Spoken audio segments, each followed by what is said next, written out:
Oh yeah! Here we go!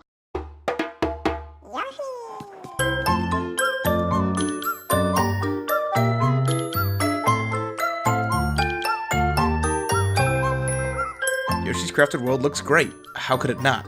Buildings are made of cardboard, bosses are school projects ranging from a tin can tied to a balloon to an inflatable beach ball. I especially like that because the scenery is grounded in realism, some levels take place in just real-world settings. It's interesting to see Yoshi in a realistic tree or a flowing pond. No, I don't think that it has the same oomph that Woolly World and Epic Yarn did, but Good Feel knows how to craft a consistent aesthetic. Though I do find it strange that Yoshi and a lot of the enemies are just normal. I would have liked to see him crafted the same way he was made of yarn in the last game, maybe made out of paper mache or rolled up paper balls. The soundtrack is bad. I don't like recorders. I don't know if anybody on Earth likes recorders. I didn't like recorders when I was in first grade, yet they decided to make half the soundtrack using recorders. This is especially disappointing coming after Woolly World's soundtrack, which was amazing. It's not as bad as Yoshi's New Island, but it's kinda close.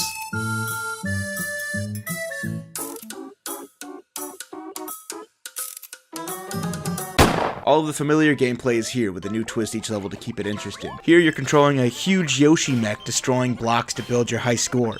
Here you're finding scraps to build a bridge to reunite a rhino and his child. Here you're running from demonic sock puppets with giant axes and hiding in the light. It's what we've come to expect at this point. Great ideas that don't overstay their welcome, making the game just as enjoyable to play as it is to look at. All the same collectibles are here as well. There's flowers hidden around, you still have to make it to the end of the level with a full health bar, and red coins make their return. I find that these are the most fun to collect in any Yoshi game, as after you've already beaten a level, you still retain the collectibles that you've already grabbed. However, I think that the game's new collectibles are where it stumbles. Scraps are a fun idea and require the player to look at the level in full 3D, peering into the background and foregrounds of each stage, but the problem is that the player is only told of which scraps they need to find after they've beaten the world, and even then, they're only told one at a time. This means that the player could end up running through each level tons of times if they want to get that completionist bragging right. I think there's two ways they could have fixed this. If the player were told of what scraps they should be looking for before each world, it would actually be satisfying to spot each one. We already multitask grabbing hearts, flowers, and both types of coins, so I don't see the harm in adding an extra collectible into the initial mix. A collectathon is all about checking off boxes, and not even having said boxes from the get-go kinda spits in that idea's face. Another problem is how crucial these scraps are to the game's completion. Every box is checked by a flower.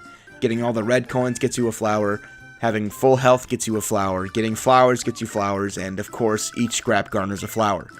So another way to make these scraps a bit more fun to obtain is by making them slightly less consequential. We already have a book cataloging each one, with empty spaces telling the player which still need to be found, so what's the use of them also granting the game's major collectible? The obvious answer is Good Feel wanted to pad each level out as much as possible, forcing each player who wants to complete the game to play each level upwards of 3 times.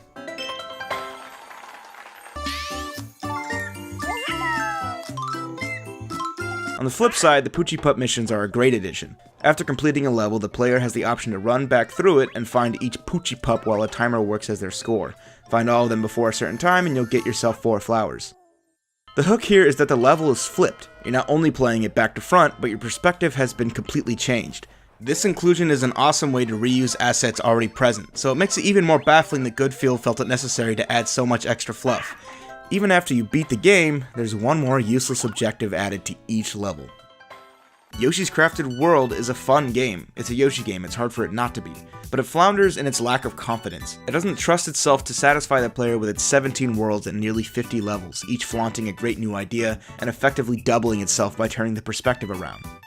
I rarely think that there's an objectively correct way to play a game, but in this case, it's hard to dispute. I wholly recommend running through the first time and playing each level once, soaking in the scenery and mechanics while grabbing as many flowers and coins as you can along the way. Then, after beating the game, go and round up the straggling collectibles alongside the now revealed scraps and the newly added sap. This usually results in an overlap of all the items, meaning each player will have to play each level far less, something that should have been there from the start. And of course, not everybody is a completionist, and to them, I warn that Yoshi's Crafted World is a very short game. It took me about 5 hours to beat. I don't think that length has to correspond to a game's quality, and it doesn't here for me, but Crafted World's relatively small length may dishearten those who'd like to spend their $60 on a game that'll give them more playtime. Either way, Crafted World is a nice experience. but its continuous stacking of the same experience proves tiresome. I wouldn't call it great, and I certainly wouldn't call it necessary, but for those in need of a simple, visually interesting, and constantly engaging platformer, Yoshi is here for you. Oh yeah!